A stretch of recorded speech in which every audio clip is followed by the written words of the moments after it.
Why did you stop going to the retail store that you used to frequent? I love Target.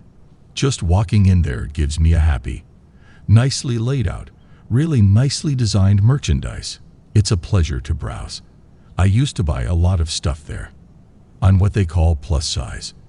And at Target, you used to be able to find nice natural fabric plus size clothes.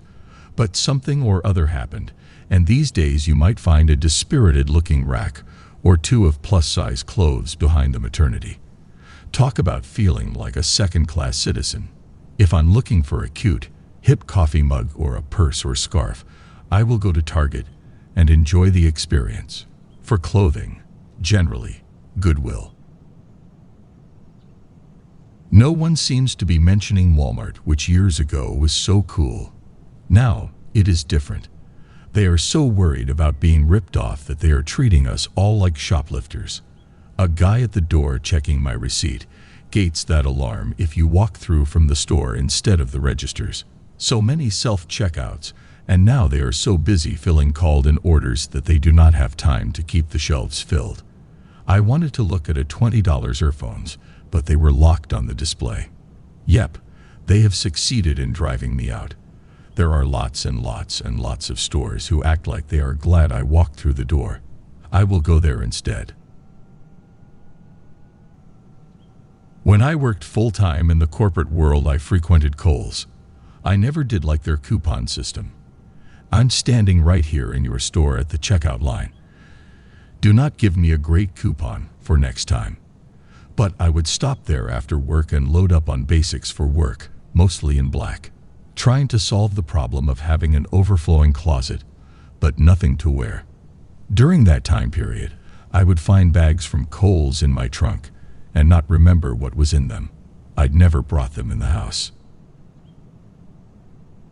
Then I found Dressing Your Truth and the book Fast Fashion, the shockingly high price of cheap fashion, and middle-aged women bloggers who were doing 30/30th challenges and photographing what they wore day by day with reflections on why some pieces were better, etc. For example, skinny leg pants are a must when there is snow or rain on the ground.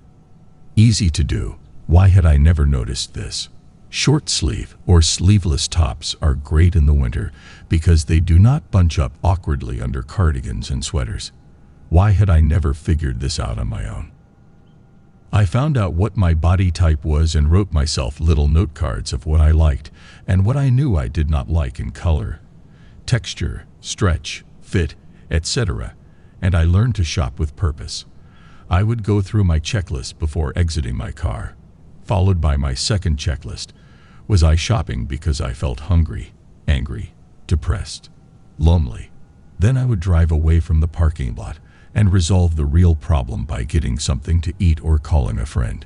I donated and resold everything black in my wardrobe and started shopping secondhand for pieces that fit that I loved. Never went back to Kohl's. I stopped going to a Target that I had been going to for almost 20 years. I like to shop early in the morning before the crowds.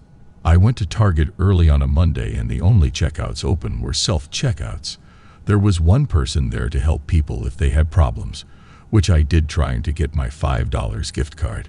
She was a hateful little witch to me, and the lady in front of me with 2 little kids and a cart full of items. My feeling is that she should have helped that lady check out her items, not be a hateful witch to her. I have not been back to that particular Target, and I wrote a letter to their corporate HQ. I was shopping at Chico's to put together an outfit for a special occasion.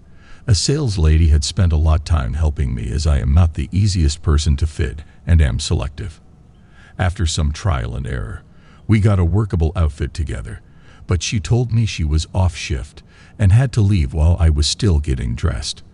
I wanted to go thank her for all her help before I paid and caught up with her by the store entrance. There, I found the store manager very thoroughly searching her, going through her purse, her wallet, pockets, and personal belongings right in front of customers and passers-by in a busy mall. Of course, the manager found nothing while I stood there livid and feeling the sales lady's humiliation. After the employee picked up her things and left, I asked the manager why she would do such a thing and was told that was the store policy. They searched all of their employees when leaving. At that, I handed the manager back about $800 plus worth of clothing and told her it was my policy to not shop at places that would treat their employees so disrespectfully. Looking back, I can see why a store would be paranoid of horribly underpaid employees stealing. But to do that in front of literally everybody, and in the manner and how she did it, made me never want to shop in that store again.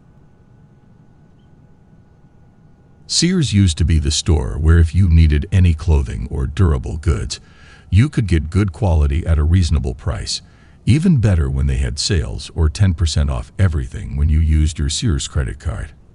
They also had good deals at their automotive center. However, two things have reduced my frequency of making purchases at Sears. First, they have abandoned many of their retail stores over the years and currently only have a fraction of those stores remaining, and the ones currently existing are not convenient for me. Second, over the past 15 to 20 years, they have been gradually reducing their merchandise selection, so they don't carry as many items as they did in the past. Please leave your story in the comments. I would love to make a video on them in the future. If you enjoyed watching this video, drop a like, comment, and share it with your fellow story lovers. And don't forget to subscribe to our channel for regular updates.